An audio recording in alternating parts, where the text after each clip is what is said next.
called this news conference to update you and our community about the recent reports of MRSA that you've heard. We want to be clear. MRSA has not been detected on any of our campuses. People with reports of confirmed or suspected MRSA have visited our schools. Out of an abundance of caution, the school district is being proactive by taking swift and thorough action. The Department of Environmental and Conservation Services is scrubbing and sanitizing the portions of the campuses that may be impacted. In a moment, you will hear from Ms. Wanda Paul, who is the district's Chief Operation Officer, and she will address the protocol that the district follows in situations such as this. Dr. Alina Alonso is the Director of the Florida Department of Health in Palm Beach County. She will explain what MRSA is, how it is contracted, and what the symptoms look like. But first, I'd like to update the numbers. Over the past few days, the district has sanitized Suncoast High, Dwyer High, and Jupiter Elementary. Today, after learning that a person with suspected case was at John I. Leonard, portions of that campus will be sanitized, as will Roosevelt Elementary schools. Though 5 schools have been or are being sanitized, the number of people with confirmed or suspected reports of MRSA is 3. Now I'll ask Dr. Alonso to pick it up from here.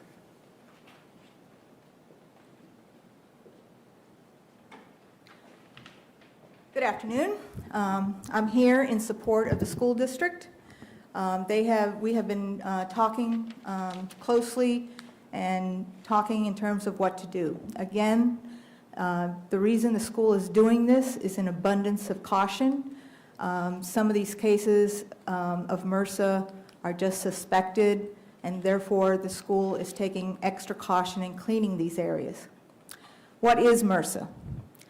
The CDC has a great web page. You can go to cdc.gov/MRSA. MRSA stands for methicillin-resistant Staph aureus. It's a common bacteria that is in the community.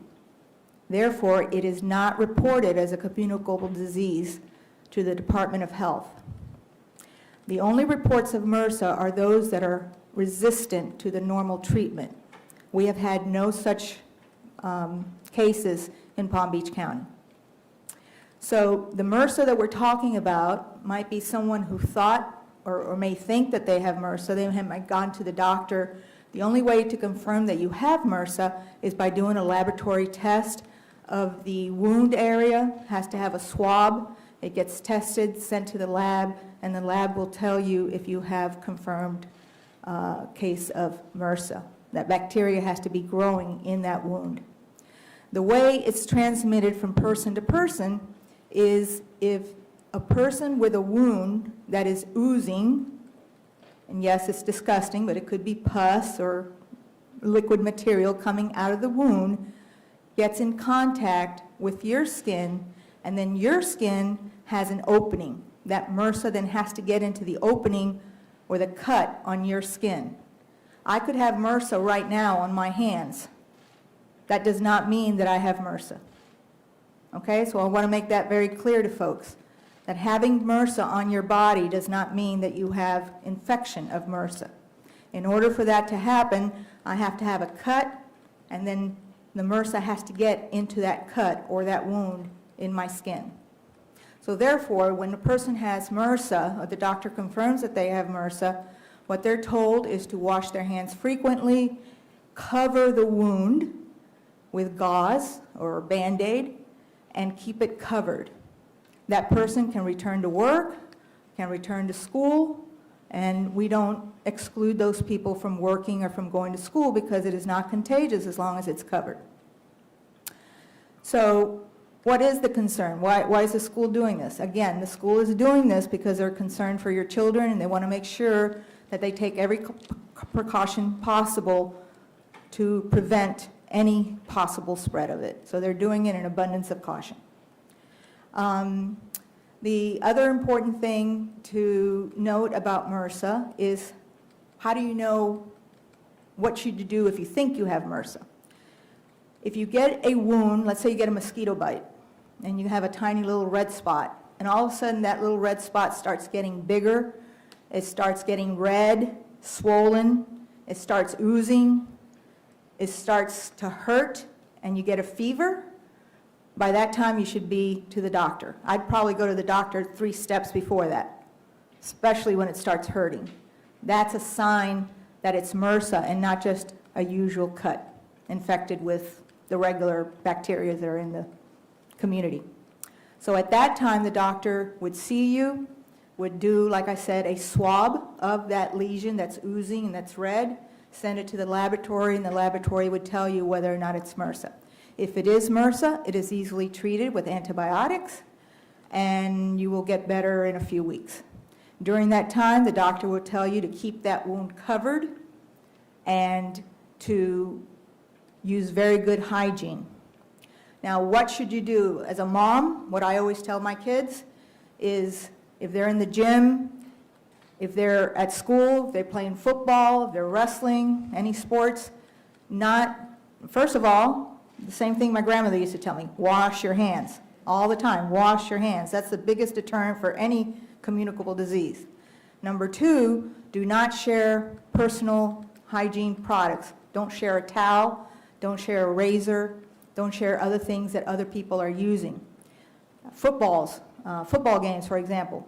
Sometimes you get the shoulder pads or the helmet, and the kids share them. I always told my kids, take your own equipment, don't share equipment. And that's not just good for MRSA, that's good for any of the other bugs that are out there, lice, anything else that you can think of. And again, washing your hands, very important, because why? Because you might have that MRSA on you, and it then would spread to an open wound. If you don't have an open wound, you can touch MRSA all you want, you're not going to get sick. Okay? So that's pretty much in a nutshell. I'm going to let Wanda Paul continue, and then you can ask questions.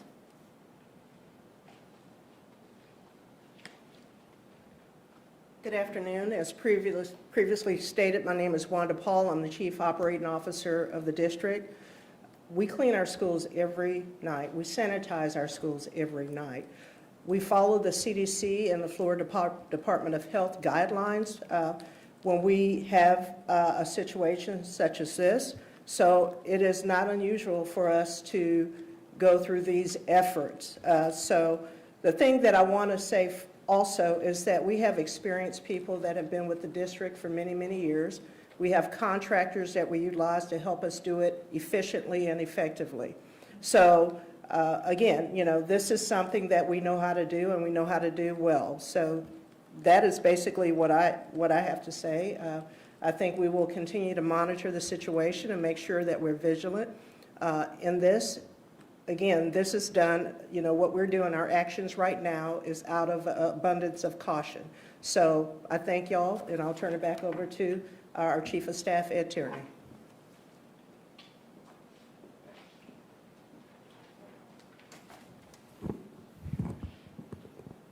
All right, ladies and gentlemen, so I'm going to repeat one more time, and I hope that you will help us convey that MRSA has not been detected on any of our campuses. People with reports of confirmed or suspected MRSA have visited our schools. And with that, we have time for a couple questions if there are any. Were any of them children? We're not, the question was, were any of them children? We're not giving out any identifying information about the individuals. You won't say whether they were students or faculty? Correct. Can you walk us through the process of how you sanitize the school in cases like this? Okay. Sure. Paul Strauss, I'm the Director of the District's Environmental and Conservation Services Department. We follow the CDC and FDOH guidelines for sanitization. We use a number of different sanitizing agents. What we're using right now is 10% bleach solution. It's very important when using those sanitizers to remove all the dirt and film that might be on hard surfaces or touch surfaces first, so that the disinfectant is really effective, and that we do it thoroughly.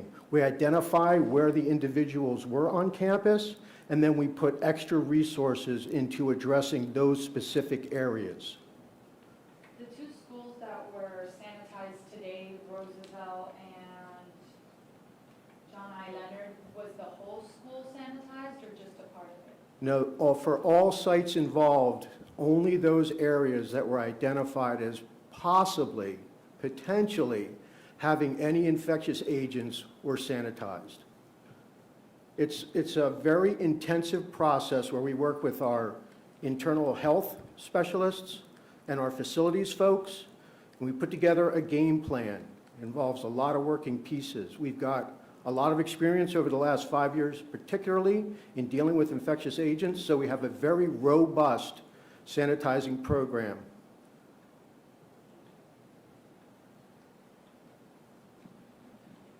You mentioned 3 people in 5 schools, so is that, are we led to believe that somebody who's visited more than one school who was, had suspected of MRSA? Yes. I want to make sure I got the numbers right. 3 individuals, 5 schools. So in some cases, the same individual, Correct. and they visited Roosevelt, I don't have the breakdown of who but somebody Visited visited where? Roosevelt. correct, And Roosevelt and J.I. Leonard were today. today. They're being cleaned right now, or they're being cleaned? They will be before tomorrow morning.